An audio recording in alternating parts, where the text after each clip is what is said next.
नमस्कार. मी सुवर्णाज रेसिपी मराठीमध्ये तुम्हा सर्वांचं खूप खूप मनापासून स्वागत आहे. तर आज आपण भरपूर लेयर्स असणारी आळू वडी कशी बनवायची याची रेसिपी बघणार आहोत. चला तर मग लगेचच रेसिपीला सुरुवात करूया. तर इथे मी आळूची पानं घेतलेली आहेत आणि ही पानं मी स्वच्छ पाण्याने धुवून घेतलेली आहेत. तर नेहमी आळूची पानं घेताना अशा काळ्या देठाची बघून घ्यायची आहेत. तर हा देठ जो आहे आपल्याला चाकूने कट करून टाकायचा आहे. तर इथे मी कोवळी पानं घेतलेली आहेत. तर त्याच्यामुळे याच्या ज्या शिरा आहेत त्या जास्त जाडसर नाही आहेत. तर तुम्ही जर जून पानं घेतली तर त्याच्या शिरा ज्या आहेत त्या जास्त जाड असतात, त्यामुळे आपल्याला चाकूने त्या कट करून काढायच्या असतात. तर इथे ज्या या अशा शिरा असतात त्या चाकूने या पद्धतीने कट करून काढायच्या असतात जर जून पानं घेतली तर. तर इथे मी कोवळी पानं घेतलेली आहेत, त्याच्यामुळे मी फक्त देठाचा भाग हा काढून टाकते आहे. आणि आपल्याला इतर साहित्य जे लागणार आहे ते म्हणजे इथे मी 1 वाटी बेसन घेतलेलं आहे आणि याच्यामध्ये मी पाव वाटी तांदळाचं पीठ टाकते. तर तांदळाच्या पिठामुळे आळूवडी खूप छान कुरकुरीत होते. तर याच्यामध्ये मी 1 चमचा हळद, पाव चमचा हिंग, 1 चमचा गरम मसाला, 1 चमचा तीळ, चवीनुसार मीठ टाकायचं आहे आणि थोडंसं मी ठेचलेलं आलं आणि लसूण टाकलेलं आहे. इथे मी 1 चमचा तिखट टाकलेला आहे, तुमच्या आवडीनुसार तुम्ही कमी जास्त करू शकताय. आणि इथे मी चिंचेचा कोळ घेतलेला आहे. तर हा माझ्याकडे शिल्लक होता तो मी वापरते. तुमच्याकडे जर नसेल तर तुम्ही इथे थोडंसं चिंच आणि गूळ गरम पाण्यामध्ये भिजत टाका आणि ते पाणी तुम्ही इथे वापरू शकताय. तर हे पाणी आपल्याला एक 4 ते 5 चमचे वापरायचं आहे. तर याच्यामुळे ना आळूच्या पानातला खाजरेपणा जो असतो तो कमी होतो आणि छान आळूवडीला आंबट गोड अशी छान टेस्टसुद्धा येते. तर इथे मी थोडंसं पाणी टाकत थोडं थोडं पाणी टाकायचं आहे आणि आपलं हे मिश्रण बनवून घ्यायचं आहे. हे पीठ जे आहे छान भिजवून घेऊया आपण. तर हे मी पीठ छान भिजवून घेतलेलं आहे. थोडंसं अजून घट्ट वाटतं आहे, तर अजून थोडंसं मी पाणी टाकते आणि हे पीठ थोडंसं सैलसर करून घेते म्हणजे पानांना आपल्याला व्यवस्थित लावता येईल. तर या पद्धतीचं पीठ आपल्याला लागणार आहे.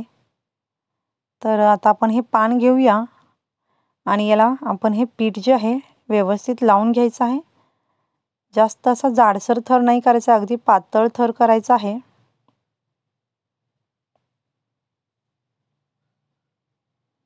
तर हे पीठ मी जे आहे व्यवस्थित पसरवून घेते पानाला.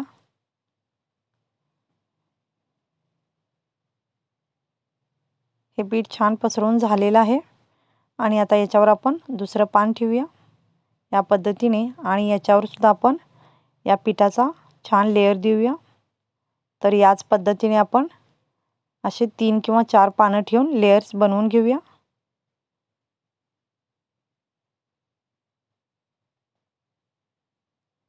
तर या पद्धतीने मी हे बनवून घेते. आळूवडीला छान भरपूर लेयर्स येण्यासाठी किमान 4-3 पानांचा लेयर द्या, छान भरपूर लेयर सुटतात.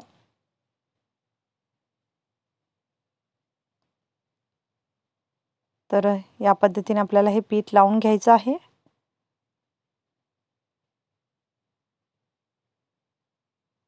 आणि इथे मी 4 पानांचा लेयर्स देत आहे. तर पीठ भरपूर नाही लावायचं आहे, अगदी पातळ असा थर द्यायचा आहे. तर हे लावून झालेलं आहे आणि आता आपण याचा रोल बनवूया. रोल बनवताना मध्ये मध्ये थोडं थोडं पीठ लावत जायचं आहे म्हणजे व्यवस्थित ते पॅक होतं.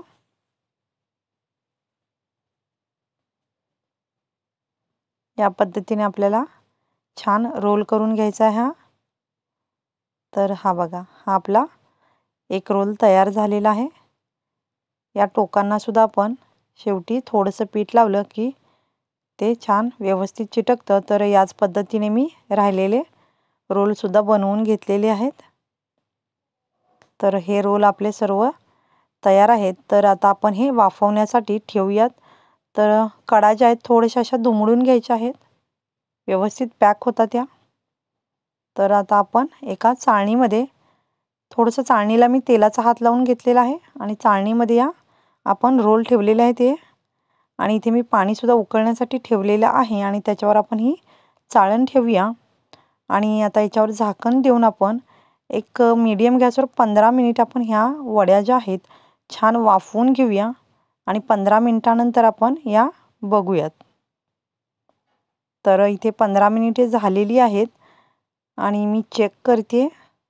तर ह्या आपल्या अळूवड्या झालेल्या आहेत. मी गॅस बंद करते आणि ह्या अळूवड्या ज्या आहेत मी थंड करून घेतलेल्या आहेत आणि थंड झाल्यानंतर, पूर्ण थंड झाल्यानंतरच याचे हे काप बनवायचे आहेत, नाहीतर त्या तुटू शकतात. तर हे बघा, खूप मस्त असे लेयर सुटलेले आहेत, खूप मस्त पदर आलेले आहेत, त्याला भरपूर लेयर्स आलेले आहेत. तर या सर्व अळूवड्या मी कट करून घेतलेल्या आहेत. तर इथे मी शॅलो फ्राय करणार आहे या अळूवड्या. तर त्याच्यासाठी मी इथे एक 2 ते 3 चमचे तेल टाकलेलं आहे आणि त्याच्यावर मी 1 चमचाभर तीळ टाकलेलं आहे आणि त्याच्यावर आपल्या या अळूवड्या व्यवस्थित आपण अरेंज करून घेऊया. तर या वड्या तुम्ही छान तळूनसुद्धा घेऊ शकता तुम्हाला हवं तर, पण मी या शॅलो फ्राय करते.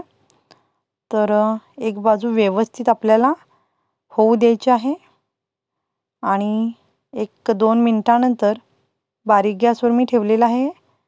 मी बाजू पलटून घेते आणि ही बाजू पलटल्यानंतर परत आपण 2 ते 3 चमचे तेल सोडणार आहोत, म्हणजे दुसरी बाजूसुद्धा व्यवस्थित छान अगदी कुरकुरीत क्रिस्पी होते.